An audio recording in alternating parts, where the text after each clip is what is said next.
Hey there, it's Brian Murphy with Real Estate Training Systems. Today we're going to work on inspecting the master bathroom area and just kind of go through a routine and go through different things that you're going to look for.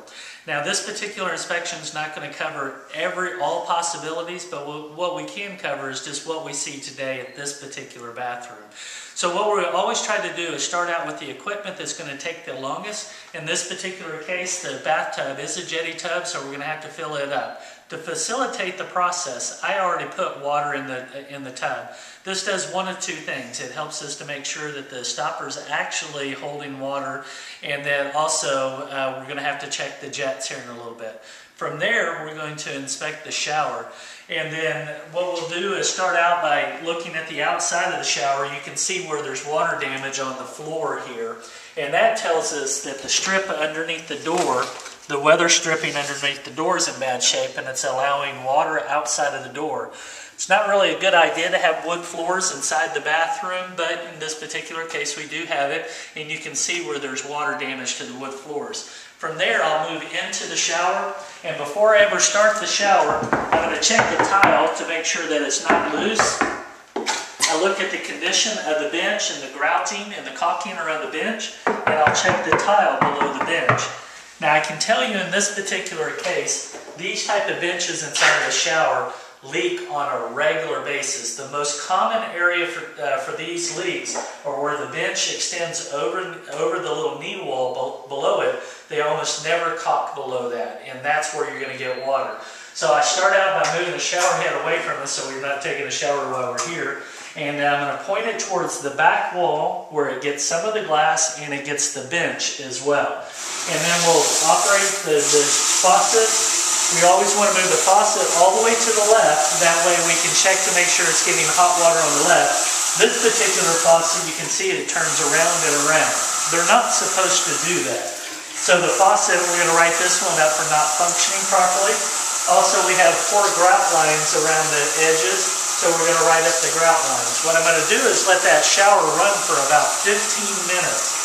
The reason why I do that is because this is an outside wall over here. So I'll point the shower towards the bench and towards the glass, and then in about 15 minutes I'll go outside to see if there's any water leaking to the exterior walls.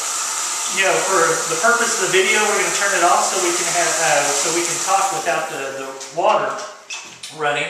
And then we'll move to the jetty tub. This one being a jetty tub, you always want to put water at least 2 inches above the inlets. That way it doesn't make a mess when we turn it on. We're going to open up the air valve so we get plenty of air circulation, and then what we'll do is we'll hit the button and make sure the jets are running. While the jets are running, we want to trip off the GFI to make sure the GFI is going to function properly. In this particular case, the GFI is located in the closet area, so I'm going to step out, go ahead and watch the tub, and you'll be able to see that it turns off. So on this one, what I would do is report the fact that the jetty tub is functioning properly, but pan across the top and across the front. There's no access to the motor here. So what I'm going to do is write up the fact that there's no access to the motor. And then I'm going to take a digital photo of the jetty tub running, and I'll put that in my report. It's more of a CYA for a home inspector, just to say we did operate the tub, it was running the time of the inspection. From there, we're going to make sure that we have the sinks filled completely full, and we set the stoppers, and it does a couple of different things for us. We know that the sink stoppers are working properly because the sink is holding water, and then we want to put a large volume of water down the drain at one time, because you can have water leaks at the drains, but they won't show themselves until you put a large volume of water down at one time. So we fill it up to either the overflow to check the overflow. In this particular case, we don't have an overflow. And then we release the water, and then we take a look inside the cabinet, and we look at the P-trap connections. And one important spot is right here where the drain or the stopper arm connects to the drain. We'll take a look right there as well. That is actually the most common spot to find water leaks. So again, we have 2 sinks in this one. This particular one, you can see where we've had previous water leaks. So we know this particular sink is suspect already. So it's real important to put a large volume of water down the drain at one time. Then we check the connections on all the connections, and then around on the back where the stopper arm connects. And the large volume of water, and you may do this sometimes two, sometimes three times just to check. And then the last but not least is the commode area.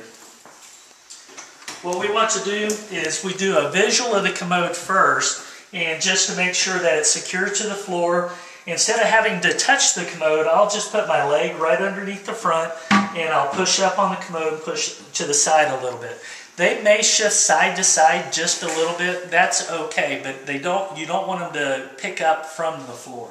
And then before we flush it, we'll look inside.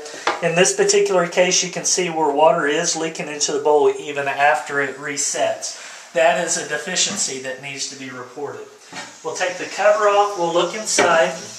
We can see that it's not from water going into the overfill tube, so that tells me that the flapper at the bottom of the commode is not setting properly, and that's what's causing the water leak.